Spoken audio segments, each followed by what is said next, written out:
Europe America থাকা মুসলমানদের জন্য কতটা হালাল দয়া করে জানাবেন।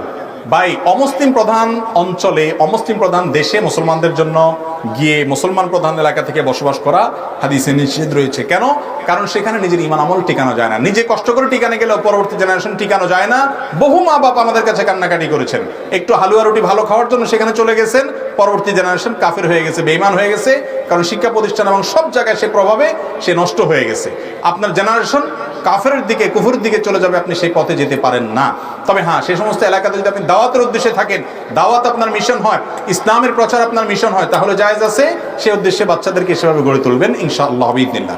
ইউরোপে আসছি স্বপ্ন পূরণের জন্য, ইউরোপে আসছি স্বপ্ন পূরণের জন্য। স্বপ্ন পূরণ হয়েছে। লক্ষ টাকা ইনকাম করি মাসে, ঠিক আছে, প্রতি মাসে লক্ষ টাকা ইনকাম করি। ইনশাল্লাহ একটা সময় আমার মানে এই ইউরোপের একটা সিটিজেনশিপ কার্ড পাবো, লাল পাসপোর্টও পেতে পারি, পাবো ইনশাল্লাহ। আমার সব কিছু হবে, বাড়ি হবে, গাড়ি হবে, আমার কার্ড হবে, আমার লাল পাসপোর্ট হবে, আমার ছেলে সন্তান, আমার সবাইকে আমি এখানে এনে সুখে শান্তিতে বাস করতে পারবো, লক্ষ টাকা ইনকাম করতে পারবো, সব হবে। কিন্তু একটা জিনিস আপনার হবে না, সেটা কি জানেন? সেটা হচ্ছে কি আপনার ইমান। আপনার ইমান আপনার কাছে থাকবে না, আপনার জান্নাত আপনার কাছ থেকে চলে যাবে।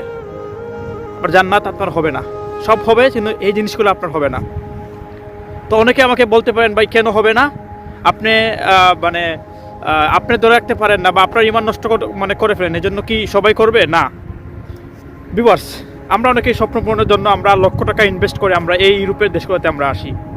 আমার পিছনে যে মসজিদে দেখতেছেন আপনারা, এটা হচ্ছে গিয়ে Vienna international Islamic cultural centre একটা। এখানে ছোটো বাচ্চা পোলাপান, যে কোনো দেশের মুসলিম বাচ্চা পোলাপানরা এসে এখানে স্টাডি করে। সেটা হচ্ছে গিয়ে আপনার কোরআন শিক্ষা স্টাডি করে, আরও অন্যান্য জিনিস স্টাডি করে, ঠিক আছে। কিন্তু আমরা যারা ইয়াং পোলাপান, আমরা যারা কাজের উদ্দেশ্যে আমরা এখানে আসি, আমাদের স্বপ্ন বাস্তবায়নের জন্য আমরা মরিয়া হয়ে যাই, লক্ষ টাকা ইনভেস্ট করে আমরা ইউরোপের দেশগুলোতে আমরা আসি। আমরা ইউরোপের দেশগুলোতে আসার পর আমরা টাকা দিয়ে আমাদের জান্নাত, আমাদের ইমান, আমাদের আমল বিক্রি করে আমরা আসি। ভিউয়ার্স, অনেকে আমাকে বিভিন্নভাবে মন্তব্য করতে পারেন, এটা আপনাদের ব্যাপার।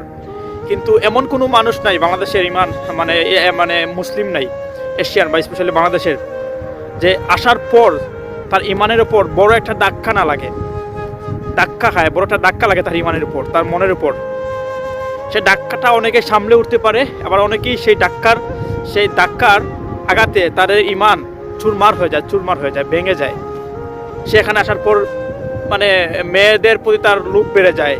এখানে বিয়ার আছে, এখানে মদ আছে, চাইলে সে ক্যাসিনোতে যেতে পারে, ক্যাসিনো খেলতে পারে, সেখানে ডিসকভার যেতে পারে, চাইলে সে মদ পেতে পারে, বিয়ার পেতে পারে, যা মন চায় সে সব কিছু করতে পারবে এখানে।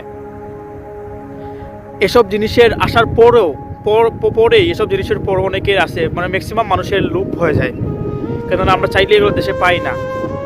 হ্যাঁ, সুন্দরী মেয়েরা এখানে রাস্তাঘাটে অ্যাভেলেবেল। এমন কোনো মানুষ আছে যে ঘর থেকে বের হওয়ার পর এসব সুন্দরী মেয়েদের প্রতি তাদের কুদৃষ্টি থাকে না, তাদের নজর থাকে না? অবশ্যই থাকে, সেটা স্বাভাবিক। তো আজকের ভিডিও মেক করার উদ্দেশ্য হচ্ছে, ভিউয়ার্স, আমরা যারা স্বপ্ন লক্ষ টাকা ইনভেস্ট করে স্বপ্ন পূরণের জন্য আমরা বিদেশে আসি বা ইউরোপে আমরা আসি, দয়া করে এসব মসজিদের সাথে, ইমানের সাথে, জান্নাতের সাথে আপনার দূরত্ব তৈরি করবেন না। আজকে এই মসজিদের সাথে আমার অনেক দূরত্ব হয়ে গেছে, ভিউয়ার্স। আমি ঠিকমতো নামাজ পড়তে পারি না। আমি যখন এই মসজিদের পাশ দিয়ে যাই, তখন আমার ভেতরটা, কলিজাটা ফেটে যায়। আমি মনে করি আমি কি ছিলাম দেশে। আমি নামাজ পড়তাম আলহামদুলিল্লাহ, অনেক সময় মসজিদে আজান দিছি আমি এখন মসজিদ থেকে আমার সম্পর্কটা অনেক দূরে চলে গেছে। আমি ঠিকমতো নামাজ পড়তে পারি না কাজের চাপে। ওই যে স্বপ্ন পূরণের জন্য আসছি, ওই যে লাল পাসপোর্ট নেওয়ার জন্য আসছি, ওই যে লক্ষ টাকা ইনকাম করার জন্য আসছি, যার কারণে আজকে এই মসজিদের সাথে আমার দূরত্ব।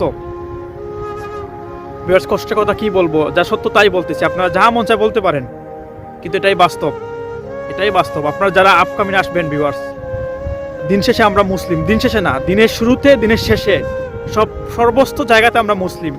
আমরা এক আল্লাহর ইবাদত করি, সেটা মাথায় রাখতে হবে। সে এখন আপনি যেখানেই যান না কেন, সেটা মাথায় রাখতে হবে। আপকামিং যারা আসবেন, দয়া করে ভাই, অনেকেই আছে এখানে আসার পর ক্যাসিনোতে জড়িত হয়, ডিসকভারে যায়, মদ খায়। আমার শেফ আমাকে, আমার রেস্টুরেন্টের মালিক আমাকে জোর করে খাওয়ার জন্য, কিন্তু আমি বলি, তোর সাথে আমার সম্পর্ক শুধু কাজের সম্পর্ক, দ্যাটস ইট, আর কোনো সম্পর্ক হবে না। আমি খাই না, জোর করে অনেক। আমার রেস্টুরেন্টের শুকরের তৈরি করা ফুড আছে, আমরা সেসব খাই না, খাওয়া তো দূরে আমরা টাচই করি না। কাজ করব, তোর সাথে কাজের সম্পর্ক আছে, আর কিছু না। আমাদের এই জন্য আমাদের ইমানকে বিক্রি করে না। সো ভিউয়ার্স, যারা আসবেন আপকামিং, হ্যাঁ, দয়া করে আপনাদের ইমানটাকে আগে সেভ রাখবেন। যাই কাজ করেন, যাই করেন, ইমানটাকে সেভ রাখবেন। নামাজ পড়তে পারেন না, টাইম ওয়াইজ পড়ে নামাজ পড়ে নেবেন বাসায়। চেষ্টা করবেন জুমার নামাজটা পড়ার জন্য। অ্যাটলিস্ট নামাজ ঠিক মতো পড়েন না, সমস্যা নাই, কিন্তু নিজের ইমানটাকে বিক্রি করবেন না মদ খেয়ে, ক্যাসিনোতে গিয়ে, ডিসকোভারে গিয়ে, বেয়ার খেয়ে, ঠিক আছে? অনেকে আছে এখানে, পতিতালয় এখানে ওপেন, এখানে মেয়ের দেহ ব্যবসা ওপেন, ভিউয়ার্স, ওপেন ঘর আছে, হ্যাঁ। সো ওইসব ঘরে অনেকেই যায়, অনেক বাঙালিরা আছে সেখানে যায়। সো আপনারা দয়া করে এসব জিনিস থেকে আপনারা বিরত থাকবেন। যারা